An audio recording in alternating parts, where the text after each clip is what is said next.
Bonjour les amis, nous sommes aujourd'hui le 16 juillet 2023 et la pluie fait germer la terre.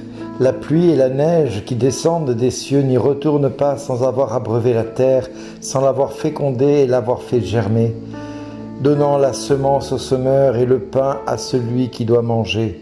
Ainsi ma parole qui sort de ma bouche ne reviendra pas sans résultat, sans avoir fait ce qui me plaît, sans avoir accompli sa mission, nous dit le livre du prophète Isaïe. Waouh! Que dire de plus après ça? Rien. Rien, ou alors simplement cessons de nous plaindre, cessons de nous lamenter de ce qui ne va pas dans notre journée d'aujourd'hui qui vient de commencer. Oui, nous commençons cette journée non pas pour nous plaindre, mais pour nous réjouir que la parole de Dieu ne remonte pas vers Dieu sans porter le fruit pour lequel elle est faite.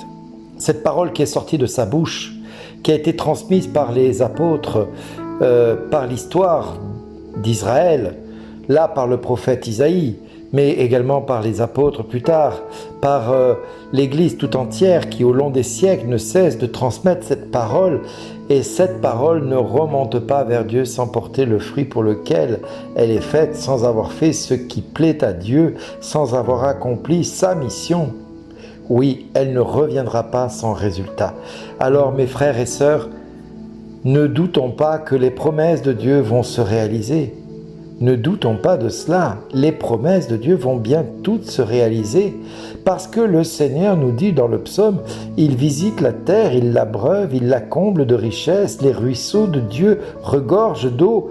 Tu prépares les moissons, tu prépares la terre, tu arroses les sillons, tu aplanis le sol, tu le détrempes sous les pluies, tu bénis les semailles, tu couronnes une année de bienfaits et sur ton passage ruisselle l'abondance. Au désert, les pâturages ruissellent et les collines débordent d'allégresse. Les herbages se parent de troupeaux et les plaines se couvrent de blé. Tout exulte et chante. Même la création chante tout entière l'œuvre de Dieu qui se manifeste et qui veut s'accomplir dans nos vies. Alors, quand nous lisons la deuxième lettre de Paul aux Romains, qui nous dit « J'estime en effet qu'il n'y a pas de commune mesure entre les souffrances du temps présent et la gloire qui doit être révélée pour nous », eh bien, en effet, si la création attend avec impatience les révélations des fils de Dieu, c'est bien parce que nous sommes tous et toutes appelés à vivre cette révélation. Nous sommes tous et toutes à contempler l'œuvre de Dieu dans notre vie. Alors la souffrance du temps présent ne doit pas nous effrayer, la souffrance du temps présent ne doit pas nous affoler, mais bien au contraire nous laisser espérer que la gloire qui va être manifestée sera sans commune mesure avec les quelques petites souffrances que nous pouvons endurer au quotidien. Et quand je dis les quelques petites souffrances, j'estime que ce ne sont que des petites souffrances, même si pour cela nous avons le plus cher des proches que nous avons dans nos cœurs, vivant d'atroces souffrances à cause d'une maladie. Ben, ce n'est rien à côté de la souffrance. Et vous savez de qui? De notre Père qui est au ciel. Notre Père qui est au ciel, lui voit tous ses enfants se perdre. Notre Père qui est au ciel voit tous ces hommes et ces femmes qui sont sur des chemins de perdition et qui ne savent pas où est la volonté de Dieu pour eux. Ils ne savent pas comment faire pour revenir à Dieu. Ils ne savent pas parce qu'ils sont sur des chemins sur lequel la parole de Dieu ne peut pas germer, ne peut pas porter du fruit parce que le sol n'a pas été bien préparé. Et pourquoi n'a-t-elle pas été bien préparée? Parce que peut-être le peuple périt faute de connaissance, parce que là où la parole devrait être donnée avec fermeté, avec fidélité et avec audace et zèle, eh bien elle est donnée de manière timorée par moments, dans le sens des poils.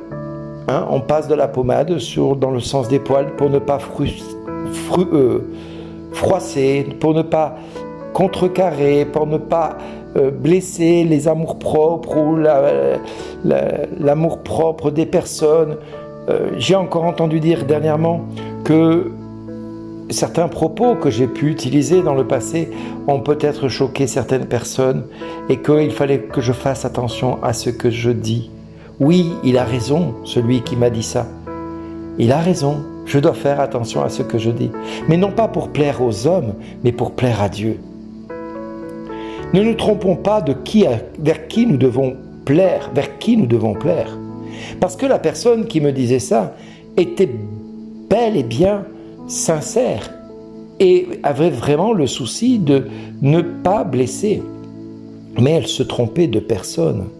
Parce que la parole de Dieu doit être dite avec fermeté. Elle doit être dite pour appeler à la conversion et à la repentance.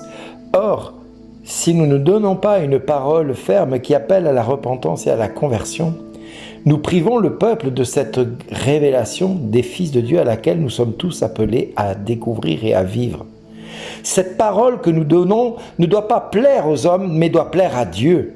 Cette parole que nous donnons doit plaire essentiellement à Dieu, parce que si je venais à donner une parole qui plaise aux hommes, alors je dirais simplement « Continuez mes frères et sœurs à vivre dans l'homosexualité, continuez mes frères et sœurs à vous donner dans la débauche et le dépravement total, dans le libertinage, donnez-vous complètement dans le vol et dans le meurtre. » Voilà, parce que la société nous montre quoi? Qu'on peut tuer comme on veut à travers les films que nous voyons. Nous pouvons voir des clubs libertins qui ne sont pas fermés en période de Covid, alors que tous les autres magasins sont fermés pour risque de contagion, mais les clubs libertins, bizarrement, ne contaminent personne à cet endroit-là. C'est quand même chose curieuse que les choses qui semblent mal, on dise que ce soit bien, et les choses bien, qu'on dise que ce soit mal. Mais à un moment donné, il va falloir aussi que les chrétiens se réveillent et acceptent d'entendre des hommes de Dieu dire des choses qui ne sont pas conventionnelles et correctement, politiquement correctes ou religieusement correctes, mais qui sont la volonté de Dieu pour le peuple et pour l'Église. Et ça, il va falloir que les chrétiens finissent par se donner un grand coup de pied aux fesses et acceptent cela avec fermeté. Parce que si nous n'acceptons pas d'être corrigés par des serviteurs de Dieu qui nous disent certaines choses, nous ne trouvons pas normal ou choquant que la société aille dans les délires dans lesquels elle va actuellement. Ne soyons pas surpris de cela. Parce qu'il est important que l'homme de Dieu, avant de parler, et c'est mon cas chaque fois que je dois prendre la parole. Je dis, Seigneur, ne me donne pas les paroles que je veux donner, mais donne-moi les paroles que tu veux me dire à moi et à mes frères et sœurs. Et là, bizarrement, il y a des fois où je veux dire des choses et c'est comme si le Seigneur me faisait oublier ce que je voulais dire pour ne me faire dire que ce qu'il a envie que je dise. Donc les paroles que nous disons ne doivent pas plaire aux hommes, mais doivent plaire à Dieu pour qu'elles remontent vers Dieu, parce que Dieu nous dit vraiment dans la première lecture « Ainsi ma parole qui sort de ma bouche ne reviendra pas sans résultat, sans avoir fait ce qui me plaît, sans avoir accompli sa mission. » Voilà, frères et sœurs, pour ceux et celles qui voudraient que je me taise quand je dois parler et que je parle quand je devrais me taire. Frères et sœurs, nul d'entre vous, nul d'entre nous n'est plus à même de savoir ce que Dieu veut que nous disions. Alors demandons à Dieu de nous faire comprendre que dans tout ce que nous entendons, ou nous faisons, ou disons, nous soyons toujours tournés vers la seule et unique volonté que Dieu connaît, c'est-à-dire de lui plaire, de manifester sa gloire, afin que lui puisse nous dire au moment venu, merci d'exister.